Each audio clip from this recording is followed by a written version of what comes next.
Together, growing in faith, changing communities.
Mhlanje ithemba zami ngifisa ukuba sibuke ivangeli likaMarkus isahluko sesishiyagalombili ivesi lama-27 kuze kube ama-35. Uthi uJesu uma ebheka emzini waseCaesarea Philippi ehamba nabangani bakhe, ehamba nabafundi endleleni, ebesebuza ukuthi abantu bathi ngingubani. Le nkonzo enhlezi kuyona inkonzo yokubuza ukuthi kade ngihamba emhlabeni, kade ngihlangana nabantu, kade ngenza izinto, kodwa kuyenzeka kwesinye isikhathi ngizilibale, ngikhohlwe ngaqondi ukuthi ngingubani. Kodwa ngisendleleni ngiyahamba, khona la ngifuna ukuya khona. Uma sibuyela kumbhalo subuka ngolimi lawo lesiGriki, isiNgisi sizamile ukutranslate kahle, and Jesus continued. He carried on, waqhubekela phambili. Ngifuna ukukhuluma ngenkonzo yokuqhubekela phambili. Ngifuna ukukhuluma ngenkonzo yokuxosha zonke izinto eyisele, eyihlaphukile, ezingilimazile. Kodwa ngithi I cannot afford to sit down and feel sorry for myself. Uyabona mushonelwe kunabantu abazofika bezokukhalisa, bezokuhlalisa, kodwa siyafika isigaba nosuku bonke ngawani baqoqa imithwalo yabo bagoduke. Mawufihle ngesonto noma ngoLwesibili muqeda ukufihla abanye bazohamba, mhlawumbe kube khona ihlobo ezohamba ngesonto, makhona abantu abadala mhlawumbe bahlale ngoLwesithathu bagoduke, mhlawumbe omunye ahlalise inyanga yonke. Uyobuzwe sethi angihambe ngiyobheka iy'ngane ekhaya, sewusele wedwa. Khona ezinye izinto empilweni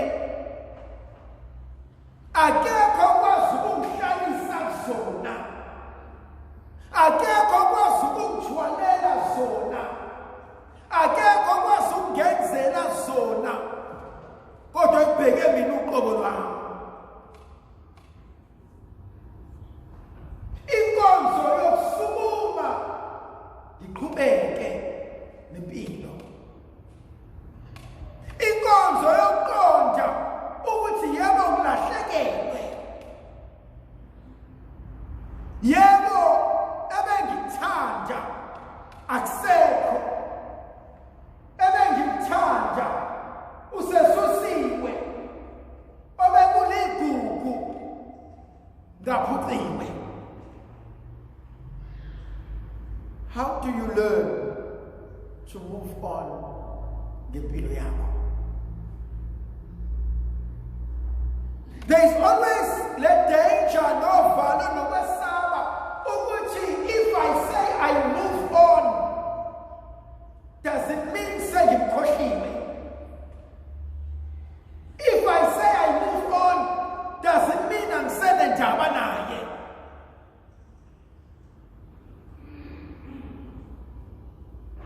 Unabantu asebeshade iminyaka ngeminyaka uthi omunye meshonelwa othandwa inhliziyo yakhe uthi Father, a part of me has died. Athi omunye angazi ngizoqhubeka kanjani engasekho empilweni yami. Athi omunye, I've only lived for abantu abami. Athi omunye bengiyikhandla ngisebenza kanzima ukuze ngikwazi ukusiza uma nokubaba uma bengasekho. Why bother?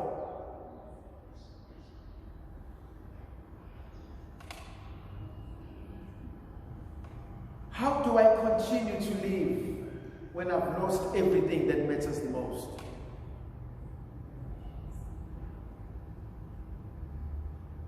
Ngiqhubeka kanjani? Ngiphila kanjani? Uma konke bekuligugu sekuhambile. Obekuthandwa yimina, obekungijabulisa, obekunginika impilo akusekho. Uthi uJesu, let's continue. Let's move on. Asiqhubekeni.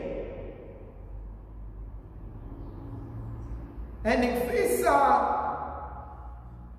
ukubeka ukuthi ukuqhubekela phambili akuchazi ukuthi sengikhohliwe. Akuchazi ukuthi sengilibele. 1995 washona ugogo. 1994, 31st of May, 31st of March, woman is stroke. 1995, woman is stroke, and she never survived it. But there's never a day that goes by without me wishing she was still alive. Kodwa uJesu uma ethi masiqhubekele phambili, laba bashile baphenduka babe yimbewu enhle. And so amakhosini sithi ngiyakhuleka ekhosini, ngiyakhuleka edlozini labelihle elingasayukufa, ethemba lifa lavuka labawuphila empilweni yami. Because they are no longer dead, but bayaphila ngathi. And so Jesu bethi angiqhubeke, kunezinto angifuna ukungisiza angiphe zona. Kunezinto afuna ukubelapha abasize ngazo abangasekho.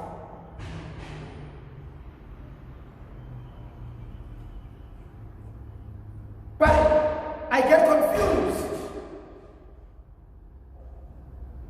Ngingubani? Ngizazi njengonkosikazi kaSipanman. Ngizazi njengomyeni kaSipanman. Ngizazi njengomama kaSipanman. Ubaba kaSipanman. Ingane kaSipanman.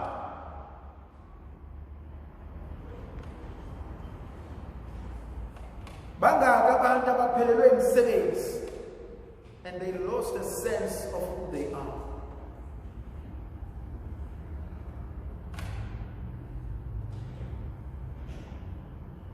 Wawahlala nabantu abakuthandayo so long as ukwazi ukwenza izinto.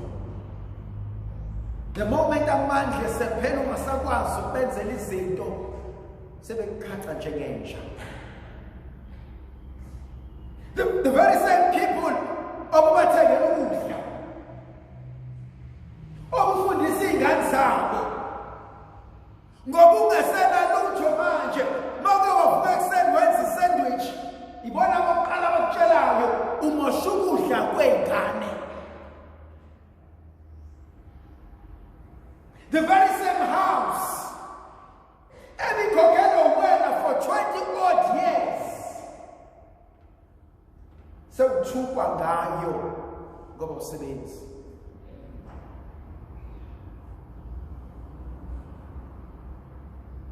Wathanda lisasebenza, wamspoila wamenzela izinto, bafika ubunzima bempilo wangasebenza, wangakuthanda kodwa wakubekezelela. There's a difference between loving you and tolerating you. Angikwazi ukuhlukana nawe abantu bazothini, angikwazi ukuhlukana nawe ngoba ngiyadabukela.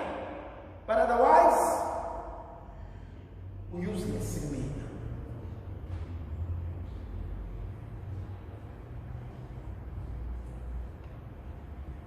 uJesu abantu bathi ngubani?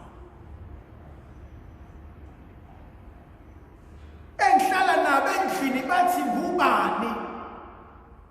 Engizalwa nabo bathi ngubani?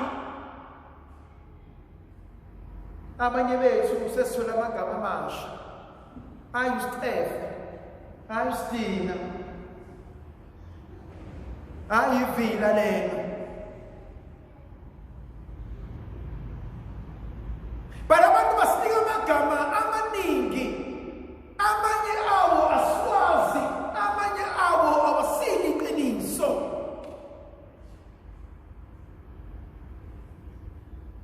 And uJesu uthi, but wena-ke, who do you say I am? Maybe ngifuna ukushintsha lo mbuzo. Sebekhulumile abantu ngawe. Sebekunekile abantu. Bahlangana ngawe, badecide ngawe. But what about yourself?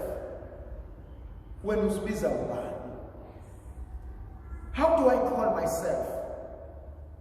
Ngubani? Khona abanye abantu who were so married to umsebenzi wabo. The moment they lost umsebenzi, they lost who they are. Khona abanye abantu who are so attached to my relationships. The moment behlukana, they lose who they are. Sebekhulumile wena kodwa uthini? Thandwa zami abantu bayakhuluma, bohlezi bekhuluma. Abantu bokhuluma wenze kahle, bokhuluma wenze kabi. Abantu by nature bayakhuluma. Kodwa wena uthini? Wena yini oyibonayo kuyibuka sibukweni? Wena yini oyilangazelelayo kuyibuka uhleli wedwa? Uthi Petrus, wena uKristu, ndodana kaNkulunkulu ophilayo. uJesu kulungileyo kodwa hlala nalo qiniso kodwa ungabatshela abanye. Sina uJesu uthi, I need them to discover for themselves.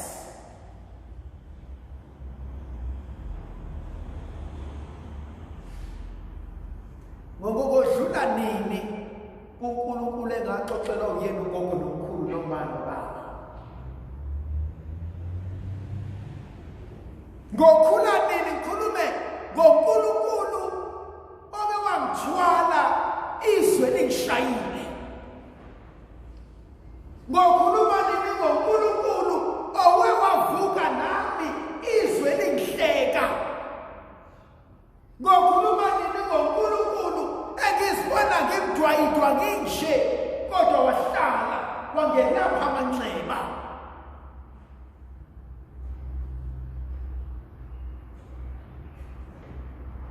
Have I met uNkulunkulu? Ngiyamazini. Ngiyabona nezimehluko empilweni yami yonke kushabalala kodwa wahlala waba indoda ethembekileyo waba uNkulunkulu omnini izolo namuhla nasemaphakadeni.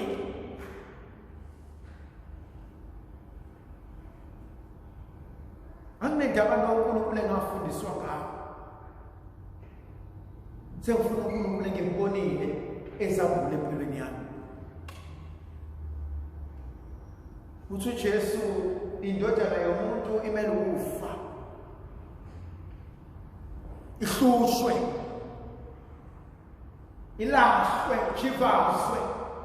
Athi Petrus, no. Ngeke kwenzeke lokho kwena Nkosi. Mabili amagama asho Jesu engimathandayo. Athi wena ucabangisa umuntu ucabangisa kaNkulunkulu. Athi ufuna ungamukela, athi akathatha isiphambano sakhe ngamukela. Asithwale.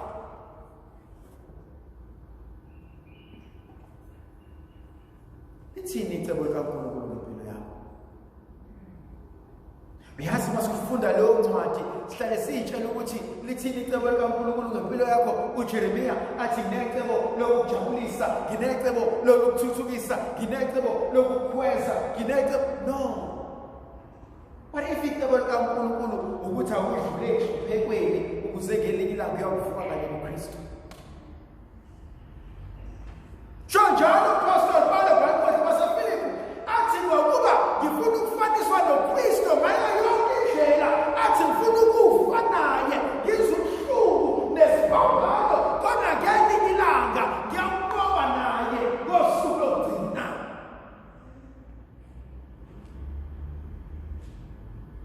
Abanye bethu siyayibalekela inhlupheko. Abanye bethu siyasaba usizi. Senza inkonzo yoKristu kube inkonzo yezinto zonke esifuna sithole. Sikhohlwa ukuthi inkonzo yoKristu inkonzo yesiphambano. Athi uPostoli Paulo ebhalele ibandla labaseKorinte lokuqala, iverse chapter 1, uverse 18, athi izwi lesiphambano, athi ngubula kwababhubhayo, kepha thina esindisiweyo, athi ngamandla kaKristu. Why can't I expect, embrace, and accept inhlupheko? Ukuthi nalokho Nkosi kusayisabelo sami. Nalokho Nkosi uma kuzongenisa ezulwini ngiyabonga. Kakade uNkulunkulu indoda engalenzi iphutha. Kakade uNkulunkulu izinto ayibuka zenzeka. Thandwa zami kuyavuka kumina inkonzo kaShadrach noMeshach noAbednego. Ukube besingeke isithando somlilo ngoba sibonanga indoda isile. Abanye bethu sithwele ubufakazi. Abanye bethu singaxoxa ngoNkulunkulu ngoba siphuma ezweni lenhlupheko zokulimala, kodwa sizigezile ingubo zethu ngegazi lewuhlo. Njalo uJohanesi bekhuluma ngesambulo athi ngoba labaya abagqoke ezimhlophe. Konze ngifuna ukuhlala kuyona namhlanje. Awuhlale nesiphambano sakho. Awuhlale nosizi lwakho. Akumbonga uNkulunkulu ngenyembezi. Akumbonga uNkulunkulu ungasavumi. Akumbonga uNkulunkulu sewinhlekisa. Akumbonga uNkulunkulu ungasaqondi. Akumbonga uNkulunkulu inyama isiduba. Uthi Nkosi ngethembe wena. Uthi nalokho Nkosi. Nalokho Nkosi. Makuyisabelo sakho ongipha sona ngisindise. Ndlovukazi ezulu abenathi sibuso sesivikele isikhanyiselo. Ngeke bakayisebele njalo nomoya oqinileyo